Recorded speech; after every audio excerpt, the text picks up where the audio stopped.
What's going on, everyone? Welcome back to the Shlodcast. As always, I'm your host, Shlomo. Today, we are joined for a second time, the second appearance of a creator on the Shlodcast. We're joined by KNSPLASH once again. How are you, bro? I'm doing amazing, Shlomo. I'm so glad to be back on. Happy to have you back, man. I'm happy to have you back. A lot has changed since our last little conversation on here. Yeah, quite a um bit. Quite a bit. A lot of crazy things have happened. How's content been for you? Give me a little update. Things have been pretty insane, honestly. My content has done about like 9 180s in the time this last time I've been on the Shlodcast. I went from doing these really serious POVs to these sort of comedic POVs, then like this POV series that blew up, the Eternal series. Now I do like comedy sketches a lot. And Xbox hit me up and sent me a free Xbox because they were like, "We really dig your videos and would like to hear your opinions on the Xbox." And that was pretty wild. So content has been wild. That Xbox thing still has me like in awe, because if you look at a company like Microsoft or Sony, the Mhm. main people they work with are like millions of followers type people. Like they like normally it's the top like 1% of YouTube to promote their, or Twitch or whatever, Mhm. to promote their products. And I think that's really cool how they reached out to someone a little smaller than that 1%, to especially on TikTok as well, because I haven't seen Mhm. many companies capitalize on TikTok yet. Yeah, it's crazy. I have no shame in admitting this on here, but my mom currently handles all of my business emails and stuff. And so I wake up in the morning. Well, I say the morning, but lately I wake up at like 1 p.m. And my mom just goes, "Hey, so Microsoft emailed you and they want to send you an Xbox." And I was like, "Mom, just delete the email. It's not real. They do not work with people that are like my size. I'm way too small. Like I'm just not there yet to be working with Microsoft." And she's like, are you sure? Because it has all this stuff." And then like I did all this investigating to see if the email was real, and then I'm like, okay, it might be real, and I still had not believed it until the Xbox actually showed up at my front door, and I was like, holy shit, I'm working with Microsoft right now. It's still, yeah, when you sent that message in the Discord with the email, like I remember I wouldn't say everyone, but a lot of people in the Discord were turned into little CIA agents trying to figure out if it was real and stuff like We that. found the lady's LinkedIn, bro. Oh my gosh, I mean, I feel like we were going you gotta deep. do some investigating, you know? Yeah, I mean, especially that was before I had made a PO box, so it's like I'm giving this person in the email my home address. It better be real, you know. Yeah, exactly. Really scary with all the stuff that's going on. I've gotten so many scam emails Terrifying. as a content creator of people who are just trying to like send me products that aren't, I don't know how to word it. They're not like really products. Like I had a supplements company Like hit me drop up. shippers. Oh, drop Oh, shippers too. Yeah, drop shippers are a huge one. One of the mhm, drop shipping companies that hit me up were trying to send me like a monitor stand or something like that. It was for mhm. like ergonomic working or whatever. And then You find it on AliExpress for $5. I literally did. I reverse searched the image that they sent me, and it was literally they just bought a product. They brought the monitor stands for, I think it was like $17, and they were advertising it as like a $90 product. That's insane. And I feel like people don't understand. It's like I tell people like, oh yeah, I don't really like drop shipping companies, and they're like, well, that's just business, right? And it's like, yeah, but like, there's a difference between like getting a bunch of hoodies for a low price and then adding designs to them and cool stuff, right? And then selling those to people at an upcharge price, and then just like getting a bunch of stuff and doing literally nothing to it, and then just selling it. You know, like at least add something to it, you know. But these drop shipping companies will literally just get all this like random shit and then already start selling it for like $40 just because people don't know you can get it for $5 on AliExpress. I think a part of the reason why it's so popular is if you buy from one of these drop shipping companies, you get it so much faster than buying, because like I think AliExpress is in China if I'm not Mm-hmm. mistaken, and living in North America, right? Like I ordered something off of AliExpress, I think 3 or 4 months ago, and it still hasn't showed up. Sheesh. I think it's just a part of the whole like people. I do think people know that it's a lot of dropship stuff. But at the same time, it's kind of like they don't want to wait 4 months for their Yeah, it's product when, convenient. yeah, literally. Like if I had the option, I would pay, $20 for shipping for 2 days shipping rather than free shipping for like a month shipping. Oh yeah, absolutely, bro. 1,000,000%. I despise waiting for things. So other than Microsoft, do you have anything else with the other companies coming out, or is that like NDA type stuff? Can't get into too many things. I'm currently in the process of emailing some companies, but Microsoft is the main thing. They're actually sending me something new, and they haven't like told me I'm not allowed to disclose this or anything. But they're sending me a mini fridge, the Xbox Series ST mini fridge. That's something going on. Other companies though, there's not really much going on there besides one thing that I can't really get too deep into right That's fair. now. I find the mini fridge so funny. Like That is funny to me. they capitalized on the meme of the Xbox looking like a fridge, and they're making I don't know how much they're. I mean, it's a mini fridge, right? They're probably gonna sell it for a decent amount. I don't. Whenever I look it up, I don't even know if they're selling it yet. The Xbox Mini fridge, or if it was like a limited time thing and it's like sold out. Like I can't find it anywhere. Maybe it's like just a creator thing. Yeah, it's like I don't. I think they are just sending it out to people. Maybe like they're just trying to generate hype around it, and then like they'll just randomly one day be like, "We're selling the mini fridge." I mean, it makes sense. It does make sense. Like they do that for Valorant, right? They'll get a bunch of creators or Mhm. people in the industry to play a new agent, and then they make content about it, and then the new agent comes out. It's all to generate hype. Yeah, for sure. I feel like capitalizing on hype is something that like companies are finally starting to get the hang of because it's like back in the day, like people like I remember there used to be controversy about doing let's plays on YouTube. Like some indie devs would be like, "Don't play my game. Like, don't do a let's play of my game." You know, like what are you doing? People just aren't going to play the game because they already know everything that happens. But now that like we're sort of in a new age where people understand, oh, like these YouTubers and TikTokers and influencers can actually like generate hype around like our products and our games. They're like so deep in it. They're gonna give you like as much free shit as possible to try and get you to like blast their shit to their communities, you know? Yeah, I definitely think the let's play thing. I think that's a little. I can understand why they'd be upset. But at the Hmm. same time, like it's a little different now in my eyes. Like Yeah. when you're watching a streamer play a game that's like a sponsored deal to generate hype, they usually only play it for like about an hour, 2 hours maybe. So Hmm. they're not even diving into the content yet. They're just trying to generate as Interest. yeah, the interest, make people want to play the game, see what happens after the streamer stops playing it, so on and so forth. And it's just I just think it's cool, man. Like the opportunities that not Me even too, huge bro. streamers, but just like that we've gotten, Yeah, just it's making literally videos. insane. And from TikTok, no less. I remember when I first started TikTok, I had no faith that it would be like a platform that could be taken seriously. Like, I used to like cringe at the idea of being called a TikToker, but now, like, the opportunities that I've gotten from being a TikToker, like, it's mind blowing to me literally every day. And like Yeah, seeing the homies succeed and stuff is insane. even a lot of my friends when I first started making TikToks, like they understood what I was doing, but a lot of them were like, just use YouTube. You know what I mean? Like, just Hmm. if you want to be proper, use YouTube. And I kind of always saw like, yeah, everyone sees TikTok as a cringe app. Like when you first get on Yeah. the app, all you see is dancing and like little comedy skits that are kind of like funny to a certain audience. But Yeah. it's definitely I'm surprised more people like my friend. I have a homie who does Rocket League content, and he's wanted to get into YouTube for a while, but his YouTube was never picking up.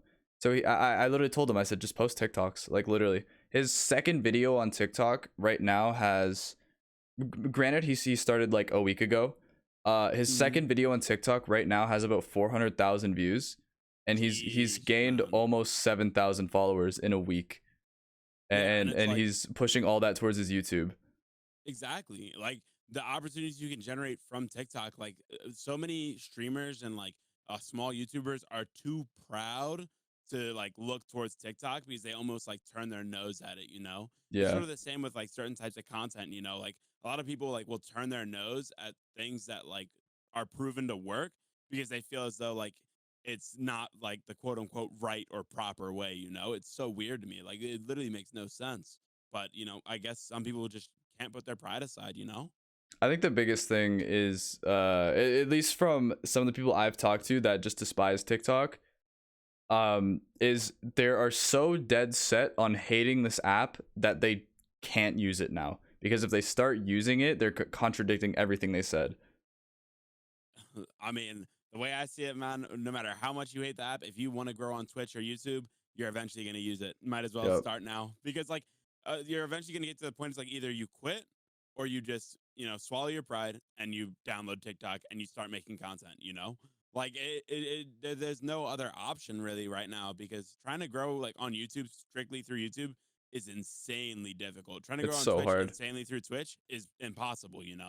So the best platform for growth right now is TikTok, and eventually it might even become like the only platform that's really feasible, like to start from zero on, because starting from zero on YouTube right now is damn near like impossible for some people. It's just the algorithm. I mean, we've Hmm. talked about this like 1,000 times on the podcast, but like the Yeah. YouTube algorithm benefits everyone. Hmm. If your video gets shares, it will get pushed. If your video gets engagements, it will get pushed. You could have a YouTube video up for however long. If it gets shares, cool. If it gets comments, cool. It doesn't push it anymore Hmm. in the YouTube algorithm. Obviously, unless it hits like, a trending hashtag or something like that, or it's on like a top 10. But it's just the thing I find funny as well.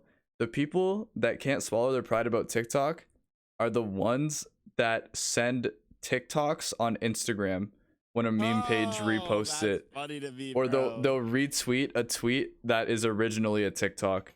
And it's Yeah. like you're basically using the app. Like you're literally using the app at this point. Like you might You're as well acknowledging that just there's some parts of TikTok you enjoy, but you just yeah. can't be a TikToker, holy.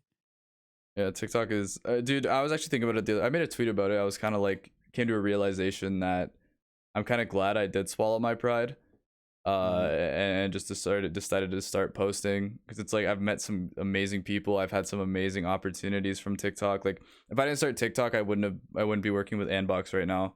Like stuff like Yeah, that, that's right? insane, bro. Congratulations on that, man. Oh, I don't thank I you. don't say it to you enough, bro. That's honestly amazing. It's pretty cool. It's literally like it feels like a full-time job, and it feels like a full-time job, but it doesn't at the same time. Hmm. Because I might as well give a little background, because I posted it in the Discord, but I don't think that many people know. Esports org called Anbox, who owns like New York Excelsior for the Overwatch fans, and the Subliners for the Call of Duty fans.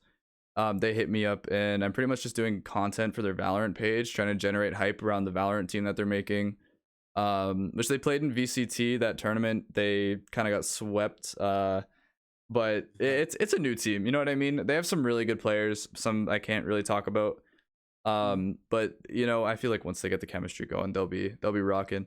But yeah, I'm pretty much making TikTok content for that page, and it's a job. But at the same time, it doesn't feel like a job, because I just enjoy making. I'd be doing videos anyways, right? Exactly. So it's like I'm under some sort of salary How are making you gonna feel when videos. somebody comes into your stream and goes, "Wait, are you the Nbox guy?" I'm gonna be honest, a couple people have come to my Really? chat. It wasn't like, "Are you the Anbox guy?" But it was, "Yo, Shlomo, I think this company stole your video." And I was like, "No, I made the video for the company." Oh my gosh, bro. Yeah, someone else No, came I in and said, actually "You work with Nbox. I actually am Anbox." I own the company. Someone else came in and was talking about, "I saw you on a verified page," and I was like, "Yeah, it's Anbox in there." I don't know. It's kind of funny. But yeah, but that this could actually kind of segue into another segment of like how opportunities outside of just like, getting sent products can come by posting videos on TikTok. Like I don't really know how to explain it. It just happens. If you have good content and you can put yourself out there and you're pulling relatively good views, you are Mm, never ever ever gonna know who sees it. Like exactly. you never know who's gonna see it, right? Like it's as I say, I was streaming one day and the creative director of Anbox came in and offered me a job, and he said he saw my TikToks. Like he didn't even follow me before that, and it was just kind of like, you never know who's watching, you never know who's gonna stop by, stuff like that. So I feel like with if you are trying to grow on TikTok, don't just start like shit posting. You know what I mean? Mm, Like if you want to make a career out of content, maybe it's not getting that $1 million YouTube check every month, but there are other ways to make money by posting content, or absolutely. anything aside from just sponsorships, right? And for me, it's kind of good because we don't have the creator fund in Canada, so I'm not, I was making all those TikToks for I don't want to say like I'm doing it to get paid, but like obviously, it gets to a point where it's like, okay, it'd be nice if I was kind of making money off this. Yeah, because at the end of the day, you are putting time and effort into your videos, and it's like time you could have, took an extra shift at work or something. Exactly. So it is kind of a nice little balance of being able to get paid doing something I enjoy to do. It's very nice. Absolutely, and it's like people always ask me, they're like, How did you end up working with Microsoft, bro?" Like people were in disbelief, like, How did that happen? Like, did you send them an email?" And I'm like, "No, like." The lady that hit me up, like she just saw my content on the FYP, said, "Oh, this guy's pretty cool.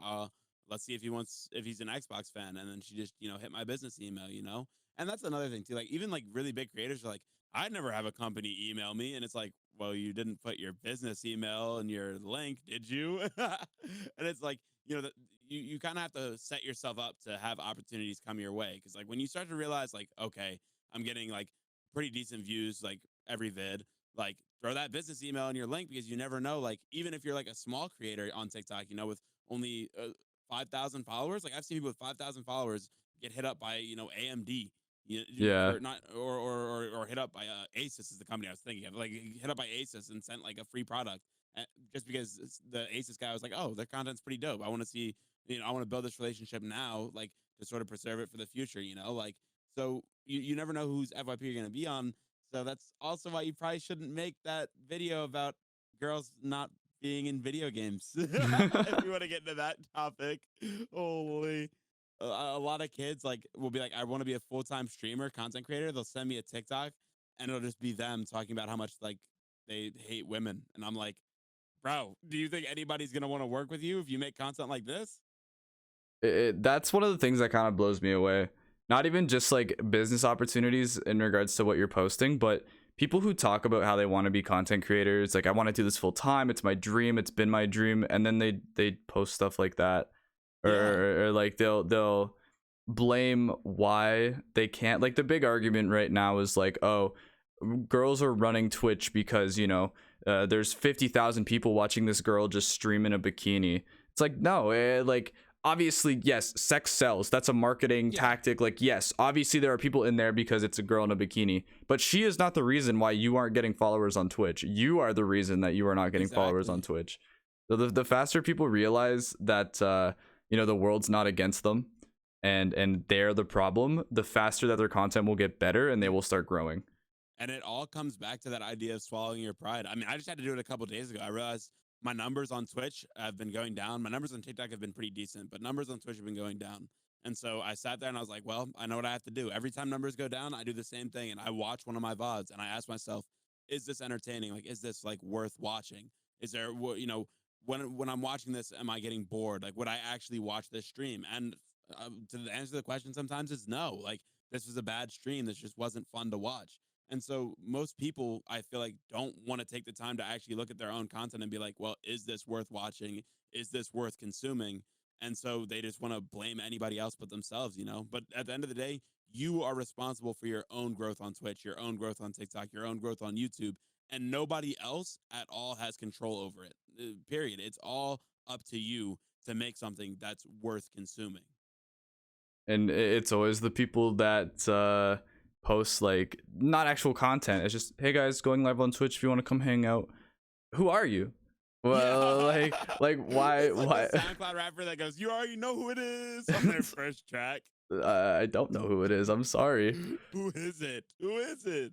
I see so many posts of that, and then it's just like it really makes you think, right? People really want to take the lazy route, which is, it's so funny because I'm gonna be honest, like TikTok is not hard.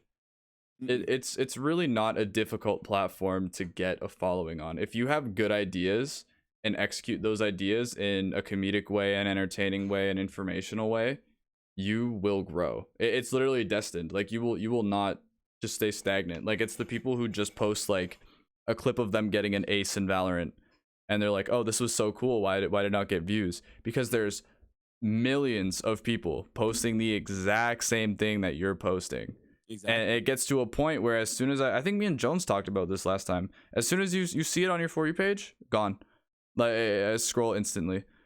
Because it's like, this is my 10th Ace clip I've seen today. You Literally. haven't even done anything cool to it to make it like worth watching.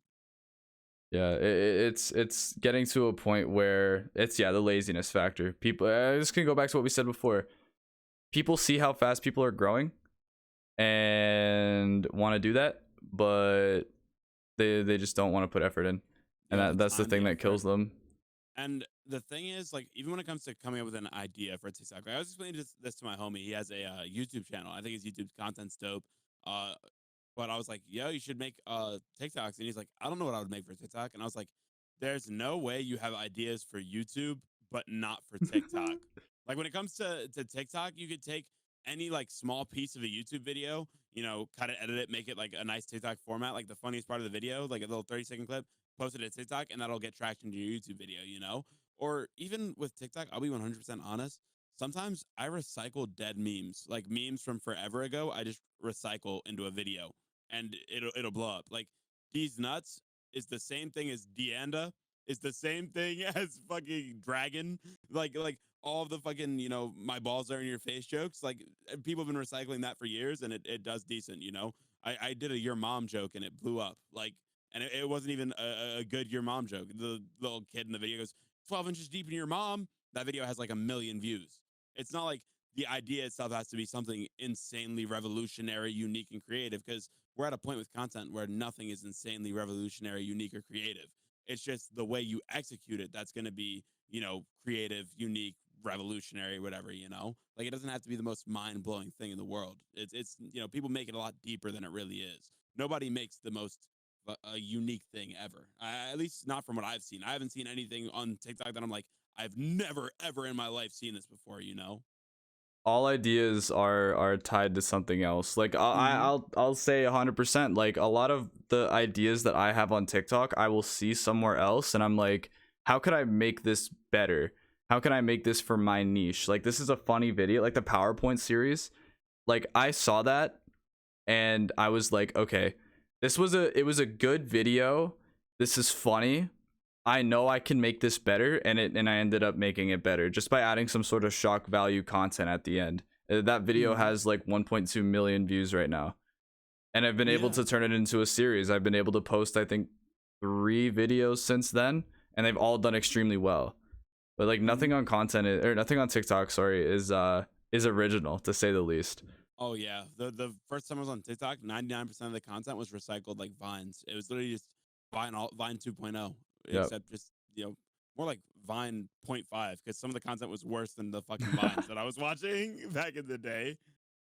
But it's just like you don't have to be the most creative person in the world to make a TikTok. That's, yeah. It's literally, it's what, a minute long max. Most Yeah. videos that go viral are usually 25 seconds long. It's like, if you are making excuses about content, but you can't sit down and make a 25-second video, dude, my from the recording process for my TikToks, when I record the Valorant clip, when I record my reaction, and when I edit the video, takes probably an hour max. Like it does not take that long, Mhm. and that's doing the most. I could easily pick up my phone and make a TikTok in 10 seconds and post it. Exactly. Even if you take that hour, it's not that's an hour. What are you gonna do during that hour Mhm. anyways, right? Sit on your phone? Yeah, sit on your phone, play video games, and talk about how you want to be a content creator. I used to Literally. do that a lot. Yeah. Just sit down and talk about how bad you want to be a YouTuber, and then not actually like sit down and make the video. Hmm. I think that's where a lot of people fault as well, is they always want to do it. It's like, just do it, man. Literally, Gary V. Like Hmm. I used to not idolize Gary V because I used to think he was kind of a con artist in a way, because he's relaying like literally brain dead information to people, like, oh, you wanna get a job, go apply for jobs. You want to do this, go, like, but his It's so simple, but it's something nobody wants to do. exactly, like, oh my god, it's his whole like thing about pick up your phone and record a video. That really kind of hit me, because I was like, this is an industry I really want to step my foot in. I want to make an impact on people's lives, and if they're having a bad day, they could just go to my account or whatever, just, and it's fun.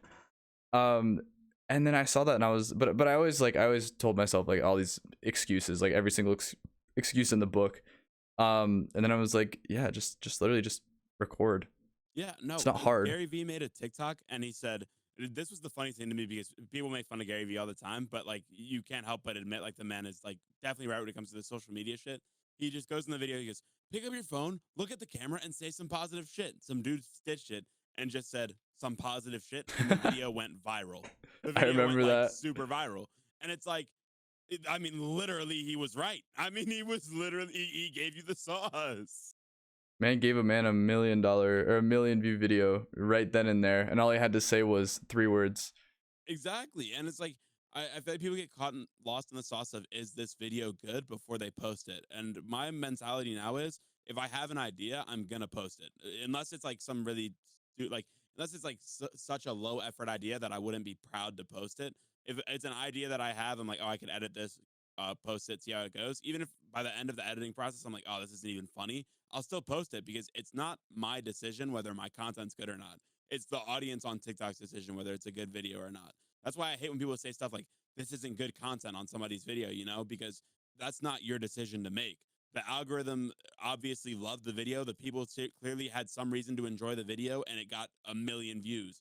Therefore, it is a good video. Whether you or the creator believe it's a good video or not doesn't matter, because the algorithm has shown that it is a good video. You kind of have to let the people decide.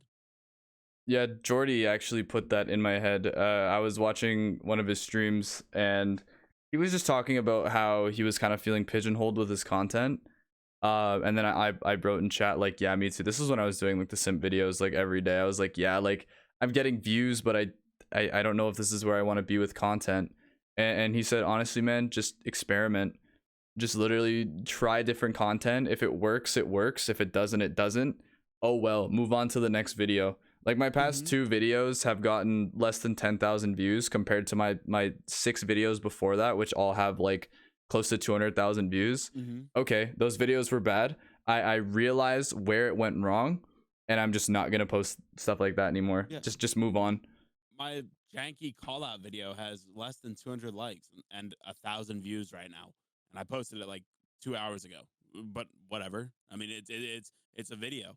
Yeah, I posted something, and the people decided so far that they don't like it, and they would rather see something else. Whatever, we're on to the next thing, on to the next idea. It's just, I think that's a mindset people need. I think what happens a lot is people will blow up. I see this all over. I'm not gonna name any names, but I think we both know who I'm talking about. Is someone will someone will blow up, and we're not talking bad about this person. It's just an example. Someone will blow up, and their numbers will get into their head so bad that they just lose motivation to make that content that they blew up on again. But you can even tell that if they do get that mentality of, okay, I gotta go back to what works, it's not good because they aren't enjoying it.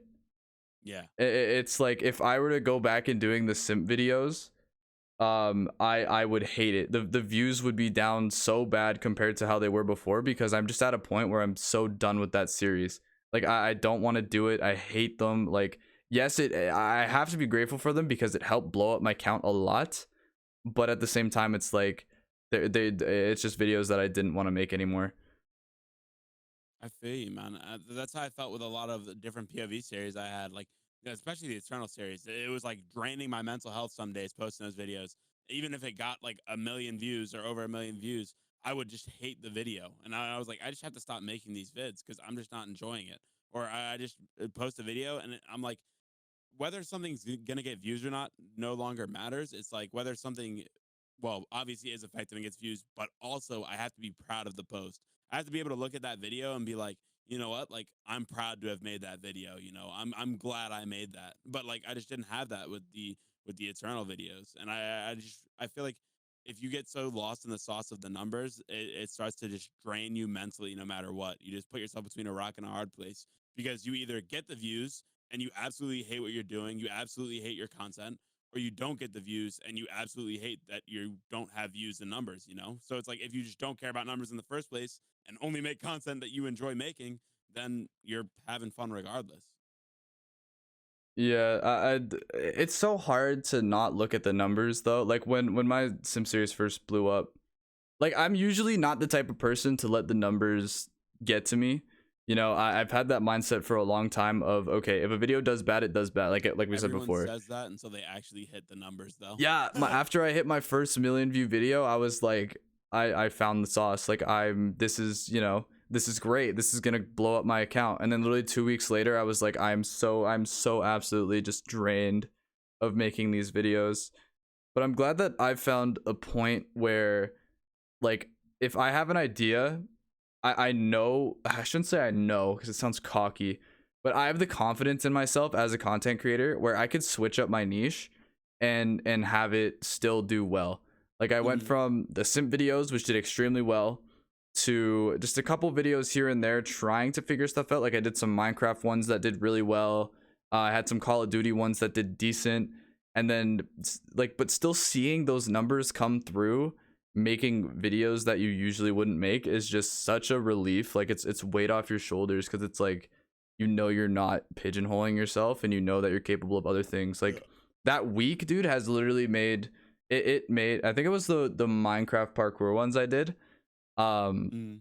that week made me realize, okay, I'm so much more capable of doing content than just one thing. Like, Mm.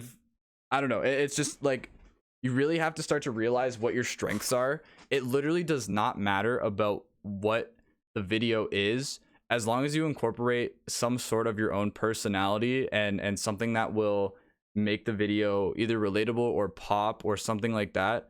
It's fine. Like, people just get so caught up in like who they are on TikTok compared to real life. Like, I guarantee you, if a lot of these TikTokers showed their true personalities, people would either start rocking with them heavy or not rocking with them at all. But it's they're just Yeah. so caught up in this like second life that they have on TikTok, where it's like, dude, I'm getting into some like philosophical Mhm. type shit. But yeah, it's like, you need to branch out, and you won't know what works if you're pigeonholing if you don't try. Yeah, and it's weird because like stuff like that, like you mentioned with the sort of second life on TikTok with being like a completely different person on TikTok versus real life. It's so weird to me how stuff like a lot of the stuff that happens on TikTok like that is stuff that we've already seen happen with YouTubers like back in the day, like YouTubers being completely different outside of like their content versus real life and talking about how they're living this double life or whatever. Like we've all seen how that road goes already. So why do people even choose to go down that road in the first place? It's so weird to me. Like people make the same mistakes that people have been making for years before them already and don't like learn from those same mistakes that those people already made.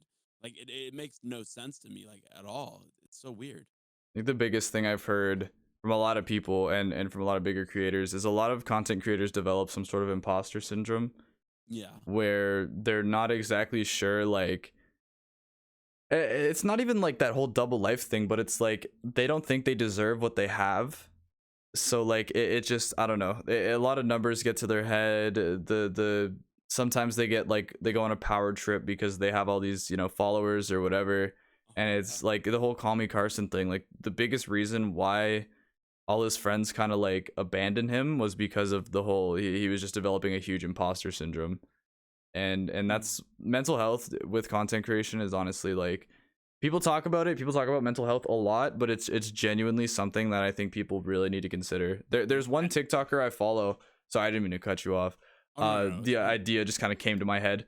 um where he literally talks about mental health a lot, and his biggest point was, if you already aren't like 100% with your mental health, don't start making content. Like, it's literally Mm. the worst industry you can get into, because people can say whatever they want to you and you can't do anything about it. People will, give you shit if a video was bad compared to your other stuff. People always have this high expectation. And it's like, if you're already like one of those people that just isn't 100% stable mentally, don't get into content creation. It's the worst thing you can do. Yeah, for sure. And oh man, I completely forget what to say. I'm sorry. Oh my, no, no, no, it's fine. My brain just like turned off for a second because like the whole time you were talking, I was like I had my point that I was about to bring up, and then it just like as soon as you stopped talking, it just left my mind completely wholly. Um. Oh yeah, no, no, no. I was talking to my mom in the car actually. We were on our way to grab something, and I was talking to her about content creation and mental health, and like how people like do go on this like power trip of having a bunch of followers, and it makes them do like terrible shit. People on TikTok have done some really awful stuff with their platform. And I'm like, people like completely change and then get like this ego about themselves, and it could happen to anybody. And my mom just looks at me and she goes, like, regardless of how many followers you have, like, you're still gonna be my son, and I raised you better than to be anybody else outside of who you are. And that just like resonated with me in a sense, because it's like what I always tell myself on a day to day, no matter what milestone I hit, is like, no matter how many followers you have, like, that really doesn't make you shit. Yeah. Like, you could have 1 million followers and that doesn't make you anybody different than who you are. Nothing's really like changed about you fundamentally as a person. So like, don't allow yourself to like ever, in a sense, try to act outside of like who you are and like the reason, people like love you in the first place. It 100% makes sense. Like, yeah, it's literally the imposter syndrome power trip stuff. Like, Mm-hmm. my mom tells me the same thing where she's like, okay, like you do have a lot of people following you. You're getting a lot of views. Don't let it get to your head. And obviously, Mm-hmm. like, I'll joke around. Like, when I first hit 100K, my mom asked me to do the dishes, and I was like, really? Like, do you know who I am? Like, I joke Oh, around like that. I do too. But dude, I'm never gonna. At least I hope not. Knock on wood. Oh yeah, I'm no. always gonna be like me. You know what I mean? Like, this is something I like. Even thinking about it, like when I think that I have 100,000 followers on TikTok, cool, like nice. You know what I mean? It's like I'm still, I'm still a student. I still work a part-time job. Like, it's obviously, you get some perks, and it's a really cool experience to have people reaching out to you, and being able to influence someone into making content or be that inspiration or whatever. But it's, you need to know how to handle yourself, right? You still need to know your roots. You still have to do the dishes for your mom, even though you Yeah, have 7 million followers. Like, it literally doesn't make you any different. exactly, bro. But I definitely do still joke with my mom about stuff like that. After I got the email from Microsoft about the mini fridge, I was like, you know who I am? I can't be talking to you, mom. How many followers do you have on TikTok? How many followers do you have, mom? It is fun. Yeah, my mom always keeps me in check though. Every time I start talking and it kind of sounds like I'm getting an ego when it's about content, she's always like, okay, like let's tone it down a bit. But Yeah. not like, I've never once talked about my numbers in a way to like bring someone down or something like that. Like, it's always in joking context, even with my friends. Like, I went to visit my friends before lockdown, and it was the same thing. They joke around with me too. It's like, oh my god, no way, is that famous TikToker Shlomo at my house? Oh yeah. And I'm like, yeah, like we all go kind of back and forth, and then yeah, it's, you got to keep yourself in check. You need to know who you are, look back to your roots. I feel like it'd be kind of different, if like being internet famous is not the same as being like a A-list, like Leonardo DiCaprio type beat, you know what I mean? Like, Exactly. but I think a lot of people think that's what it's like. I guarantee you, if Leonardo DiCaprio were to go to a restaurant and say, you know what, can I have that for free? They'd say yes. If Joe Schmo, who has 7 million followers on TikTok, were to do it, they'd be like, who? Like, I'm sorry, who? Like, who are you? Yeah. Why? Give us a reason why we should give it to you for free. Something I point out to people with stuff like that is, it's like, I could pull up a TikToker with 1 million followers and you would have no clue who they are. But if I pulled up like a picture of Leonardo DiCaprio, like 99% of people I show that picture to will be like, oh, it's Leonardo DiCaprio. If I could show you that random TikToker with 1 million followers, you're like, who is he? Even if they're a verified creator, it's like, Yep. who's that? There's people that still don't know who Polo Boy is. And he like Yep. ran the app for a while. He still runs the app for me. Every time I open my phone, he's on my For You page. Sam. So yeah, I don't know. It's just, there's so many people on TikTok, right? It's, I don't know. Like, there's people who go viral out of nowhere, and all of a sudden they have a career, right? It's like Yeah. like that girl. What's her name? Scooby, the girl who was like, Scooby, and she you literally just smiled at the dig. camera. Yeah, You all dig, she girl. did was got her braces off and smiled at the camera, and now she has, she's verified. I think she has like 4 or 5 million followers. She's But linking up with huge creators. she was smart though. She capitalized on it. She didn't just let that one video go viral. She, after that, she posted some crazy content, and it kept going viral. Yeah, fab. She's smart with it. Is she a genius? One of the people that I confuses me as to how they get so many views is Bella Porch though.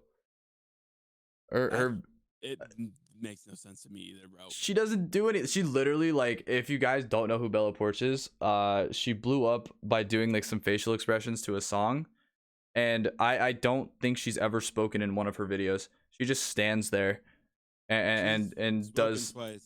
yeah. She The linked up accent with gets stale. Tyga, like, Dude, she bought a house because of TikTok. She bought this huge house because Yeah, of her money on TikTok. Like, it's insane. And she's like pretty much like actually like famous now. Like people like know Bella Porch. yeah, because And I'm she like, linked up with like Tyga and a bunch of rappers or something yeah. like that. Like, I'm like, she's mainstream now. what? I think she does I'm modeling now because of TikTok or something like that. Like, yeah, but like I can't even like whenever I see her videos, like I don't want to say like I do cringe. It's like she's acting like a kid in a lot of them, you know, like it's yeah, like this childish music and she's doing like these little dances. I'm like, what is this? What is this? Why does this have 10 million views? it genuinely, like, I don't know. No hate to her, but like, No hate at all. I'm glad she's it's successful. yeah, but that's just a huge point as to how literally anything can explode. Like, Yeah, I don't know, yeah. dude. And that's my thing when it comes to some stuff, like just to piggyback off the idea of us not really liking her content but not really hating her as a person. Like just because I don't like someone's content doesn't mean I hate them, you know. I feel like people don't understand that. People think like if somebody doesn't like your videos, like they hate you as a person. Some people will like take it to that extreme and be like, oh, I fucking hate you, but like some people just won't like your videos, and that's like totally fine, you know. Like there's nothing wrong with that. Or you may not like somebody else's videos, but that doesn't mean you know them as a person to like hate them, you know. Like it's not that deep, you know. Some people like I'm take it so personally when someone doesn't like their content. It's interesting you say that because I can piggyback off that. I have people come into my streams and I'll talk about like TikTok, and they'll ask me what my TikTok is, and I'll say it, and they're like, "Oh, nice, dude. Like this is oh cool. Like I've seen you before." They don't follow me on TikTok. That I could guarantee you, half of them who don't follow me because they don't like my content. That's usually what Mm-hmm. happens. Someone's not following you because they don't like your content, but Yeah. they'll vibe in the stream for 3 hours. And Yeah. it's like it's just two different sides of like, yes, the content is scripted, that's still me, but it's niche, right? Not every single person's Mhm. gonna like your content. They could enjoy your streams when I sit back and just chill, but yeah, dude, it's I have noticed that though when you mentioned that some people get crazy offended if you say If you you don't don't like like their their videos. content. Yeah, it's not that deep, like at all. At least to me, like somebody could be like, "I hate your POVs, but I love your streams," and I'd be like, "Oh, that's cool." Or they could be like, "I hate your POVs and your streams," and it's like, "Okay, that's cool. It's fine. It's, you know, you want to be entertained by something, and I'm not entertaining to you." But you know what's really weird to me, bro? Have What's you that? seen the rise of like hate for scripted content on like I have. the Twitch side of Yeah, TikTok? It's so weird to me. Like people that make scripted videos are getting a ton of hate right now, and I'm surprised. I'm not really one of them. Like, no one's made a whole video about how much they hate KNSPLASH, but like some people are really making whole videos about like how they hate Sweaty Like Teddy and like Amesy and stuff, which is so weird to me. Janky's getting so much hate for his GeoGuessr videos, and I'm like, what? What's like this ideal type of content people on the Twitch side of TikTok want to see made? I'm so confused by it. because dude, I'm gonna be like, I haven't gotten hate to that extent, but I've gotten the comment here or there where people are like someone literally just point blank said, "I hate this scripted Twitch shit. It's so annoying." I just commented back, you know, you're pushing it onto your For You page by engaging with this video, right? Like you're the problem. I said just click on interested, but it's like obviously like a lot of the things that happen on stream you can't make content out of. It's very rare. I don't the last time I actually got something out of my Valorant streams to make content out of was the Dienda post I made. Mm-hmm. Like it's literally almost impossible. It literally the stars need to align. It's so rare for something like Mm-hmm. that to happen to be able to make a TikTok out of it. Like Or you have to put like a bunch of editing into a moderately interesting clip, yeah, you know, to literally. get something out of it. And it's just like it's not only is it easier but it's more entertaining, right? Mm-hmm. It's literally it's scripting a Twitch clip is the same thing as people who like will script anything. It's literally the same thing. Like obviously, you know, I don't know if you know the McFarlane family, I think their name is. Mm-hmm. Like they got like that dad and they always do shit with their dad. Like obviously their dad wouldn't be doing that in real life. Yeah. It's a skit, it's a video. Like it's just a different type of content. Instead of scripting something in person, it's scripted in a game or in a Twitch chat, and it's usually based off of something that would actually happen, so it's not even like it's Mm-hmm. 100% fake. Like there's some that are super out of pocket. Like there was this And one kid who was like it was very similar to I think he actually tagged you in it. It was like oh, ludwig most ludwig challenged him people are to gonna be chess or pissed. something like that. Yeah, no, people are gonna be pissed when they find out that I'm like the root cause for 90% of these fucking trends, bro. That's so weird for me to think about. Is like when it comes to like scripted Twitch content, 9 times out of 10, like for some reason my ideas are like the root cause of a lot of the shit I see on the FYP, which sounds like such a fucking like ego trip to even think that, but it's like it's kind of true because like I get sent every day like some new like fucking trend that like came from like the Eternal series or something, or from a like you said that Ludwig video. It came on my FYP. I was like, this man really just made the same video I made, but just a different font. It just happens though. Like Yeah. I'm not gonna take the credit for the PowerPoint thing because I did get it from someone else and I did tag them. But ever since that video blew up of the PowerPoint thing, I saw so many on my For You page. I was getting tagged Yeah, in man. people saying like they were inspired by Oh, I me. even did one. Like, yeah, it's literally like it just happens. You know what I mean? Yeah, one day there's gonna be like the riot over destroying KNSPLASH, the one who's caused this all. The people hated that sugar crash trend though. I had no fucking cause of that. That was the main thing I saw people hating on. The one dude made a whole like hate video on it, saying that people were trying to guilt trip people into watching their streams because it'd be like the trend of like the dude comes in like, how much money do I have to pay you for you to stop streaming, and then they actually pay the amount of money and they like quit streaming. I don't Yeah, understand. How's that guilt tripping? It's just like a little comedy skit, you know? It's just it's funny because like they actually just paid you to quit streaming. Like, I that don't get it. one that one to me is like it's not guilt tripping, but the ones that are guilt tripping are they're actually cringe to me, dude. I hate those videos Hmm. so much where people are like, "Oh, I've been streaming for 7 years and I only averaged like zero point Hmm. 0.7 viewers. Like, please come support me." And it's like, dude, like I don't know. It just hurts my head. Like even when I was way smaller and I saw those videos, I was like, I'm never gonna do one of those. Like I can't. I'll do some inspirational shit. Like I did one where I was like, I've only been streaming for 3 months and the growth has actually been insane to me. Like thank you. And like I posted that and that did pretty well. And I did stats and stuff like that. But like never will I ever get down to the point where I make people feel bad that I'm not putting in enough work to grow my stream. Hmm. I It's feel that for just sure. yeah, I'm never gonna do it. Yeah, I wouldn't either, and I feel like I'm not even at the point like because that's also like another thing people hate. If you market yourself at all as a small streamer, but you're not in like the single digit viewer counts, people get really pissed on like the Twitch side of TikTok. Like Yep. I felt me and you are at a point like we average like 20, 30 viewers. It's like people would look at that and be like, that is not small streamer. Who do you think you are to try and guilt trip you? You're not a small streamer. And it's like, well, damn. Yeah, I mean, I get. I don't feel like the biggest streamer in the world, but I guess I'm a big streamer now, boys. Yeah, I think there's no clear definition. Like technically we At still all. are small streamers, right? Yes. But I We're think pre-partner numbers. the mindset of people who think that what small streaming is like less than 5 viewers. Yeah. And it's like when I tell someone that I stream, I say like, yeah, I'm a streamer, but I Hmm. don't say I'm a small streamer. You know what I Me mean? neither. So it's like it's just kind of weird. Like it's such a up in the air definition of what a small streamer is. Like Hmm. when do you get to that point where you're no longer a small streamer? Yeah, I feel like there's like to me, I think anything pre-partner, you're a small streamer, and then like partner numbers, like and then like pre 1,000, like that's like a huge range of like you're like a medium-sized streamer, and then as soon as you're like the fucking 1,000 viewer Andy and beyond, you're like a big streamer. You're like a big boy. You're one of the big boys. I'd say not even 1,000. I'd say like 500 plus. You're like a big boy. Yeah, I would say around 500 because 500 I plus. see some partnered streamers who only average like 88 viewers, and Yeah. it's like they got that badge, but like they're not super up there. Yeah, I mean, getting to the up there points, man, like the 1,000 viewer Andes and shit, damn near impossible. Yeah, Damn near impossible. You see some people like Harris Heller is one of the most known people in like the streaming community now because of his like Twitch videos that help people. Like everybody that knows about Twitch knows about Harris Heller pretty much. And I go to his streams and he has like 300, like most I've seen him has like 700 to 1,000 viewers. But you'd yeah. expect him to be at like 50K with how many people know him, You could you ask know? any single person who streams on Twitch who Harris Heller is, and ninety Like the percent of stream them, doctor. yeah, a lot of them will give you an answer of they know. Stream beats. Stream beats? Oh my gosh. But yeah, it's like I feel like kids think that like they make a TikTok, make one video, and now they should be pushing the 10,000s. I've noticed when I'll my make one pity video and now I'll have 500 viewers.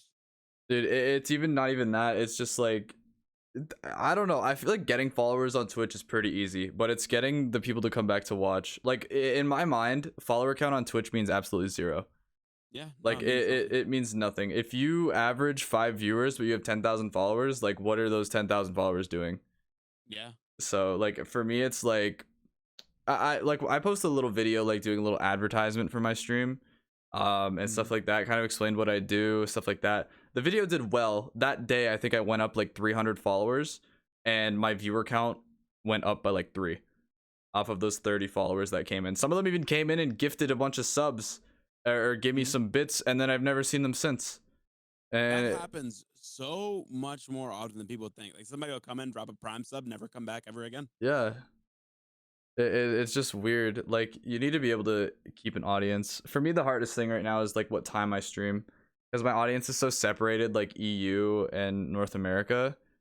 So it's Mhm. like when I stream at my normal time at 7 Eastern, it's like 12 in the morning for EU people. But Yeah, then man. if I start a little earlier, so it's earlier for the EU people. Like people in North America are like still at work or in school. Mhm. So I don't know. That's what I'm trying to Yeah. do. I went through a little like switching up my time, trying to figure out like maybe if I switch up my time, like I could get, average more viewers. It makes more sense for you because like you actually do have like half your audience is like EU and the other half is like NA, so it's like Yeah. a really weird thing for you. But like for me, I was like maybe I could just switch up my times and then my viewer count will go up. But like I realized that I can't really switch up my time. I kind of have to stay consistent. And the only thing I can do is try to attract new people that can watch at 7 p.m., EST. It is Yeah. the best thing I can personally do for me because it's like the best time that works for me. And like, there's nothing else, no other time that is going to work for me and my schedule. No, literally. It's yeah, I don't know. The timing is one of the things. Like if you stream in the morning, Cam told me about this. If you stream in the morning and you're playing Valorant, good luck getting viewers because Hiko's streaming. Hmm. Like no one is gonna be looking for small streamers when some of the bigger boys are streaming, right? So you Hmm. actually like the timing of when you should stream is actually so like important. I don't think a lot of people notice that. Oh, yeah. Or like sometimes me and you will be live and a Valorant tournament's going on. It's like a lot of our viewers watch us because we play Valorant. But obviously, a Valorant tournament's playing, so they want to go watch the Val tournament. Yeah. No, the day I remember. VCT started, I had a tab open on the side because Ambox was playing, but I was seeing, I was literally seeing people from my stream chatting in the tournament stream, Yeah. and then they would come back to my stream, and it was like back and forth. So it's like, Hmm. yeah, it's so important, especially if it's a tournament going on. Like VCT is like one of the first big, like it's a weekly tournament leading up to like a big invitational type thing or a big like right now it's all qualifiers. Um, so everyone's obviously hyped because it's like the first huge proper Valorant tournament. That's not just like oh here let's make a team and enter. Like it's proper setup esports orgs. Hmm. Yeah, So man. So trying to time yourself up with those tournaments, like you're just not going to be able to compete with them at all. yeah, you'll have your regulars. Like I have a lot of people who Yeah. know nothing about Valorant and they still come and hang out and chat just because it's fun. I love people like that. Yeah, dude, I get so many messages or not messages, sorry, people in chat. Especially when I switch from Minecraft to Valorant and like Valorant hardcore kind of consistently. I had so many people saying like, so what does like this person do? Like, what is the point of this game? Yeah. What do you plant? What are you trying to diffuse? Like, it's honestly I kind of love. cool because you get to educate people at the same Mhm. time, right? And I love when people say stuff like, I hate Valorant, but I love watching you play it. You know? Yeah, That's so nice to that's when I me. get a lot. Yeah, because it's like I feel like Valorant's a game where like you either love it or you hate it. It's not really many people that are just like, I like Valorant. It's like you either love the Yeah. game or you hate the game. The people who Like, love Valorant are the people who see it as like their first shooter. I've noticed that a lot. Like I'll ask people who talk about Val a lot in my chat. I'll be like, "Oh, so like did you play CS?" No.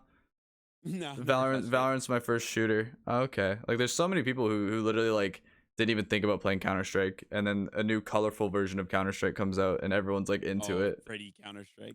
Pretty colors, cool Pretty skins. holy man. The cool skins part. Oh my gosh, that's the first thing me and you bonded over. Now that I think about it, It is how was overpriced the skins are, man. yeah, the first video we ever the quote unquote collab if you want to say or whatever. Oh yeah. Unofficial collab before we even really started talking was literally just talking about how expensive the Elder Flame bundle was. Oh yeah, and how ridiculous it was. And then I like the next week I bought the fucking Elder Flame bundle. Oh my gosh, dude. And now look at us. Both of us are skin fiends. I Holy. know, dude. I literally We sold our anticipate. I soul. anticipate for 8 o'clock every night because I wait for the skins to reset, see what I can buy. You know what we should do? We should go back to our old videos, bashing the skins for being overpriced, stitch them, and just be like, and well, 1 year later. Literally 1 year later. That would be hilarious, bro. Okay, we are hitting our hour almost. I don't wanna make this go too long. Damn, it Uh, doesn't even feel like it's been an hour. I know, literally. Dude, thank you for coming on the show again, bro. I really appreciate it. Man, I love being on here. I hope to make the three-peat, the The first ever three-peat? three-peat on the Shlodcast. It could definitely happen. We can work something out. Work out the three-peat. Is there anything you want to shout out before we wrap it up? Merch coming soon. New merch line. I'm super excited. I'm doing some shit that on TikTok hasn't been done before. It's gonna be hype. People should be ready for it. You're not ready. You simply aren't. It's gonna be next level.